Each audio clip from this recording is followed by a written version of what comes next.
পুরোপুরিভাবে তজুমুদ্দিন উপজেলার ভিতরে পানি ঢুকে গেছে ভাই। তজুমুদ্দিন উপজেলার ভিতরে পুরোপুরিভাবে পানি ঢুকে গেছে।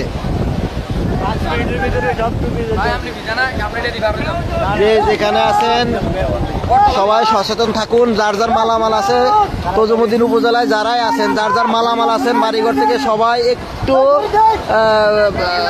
সতর্ক থাকুন এবং সেভ করার একটু চেষ্টা করেন। যার যার মালামাল আছে যেভাবে পারেন সবাই একটু সেভ করার চেষ্টা করেন।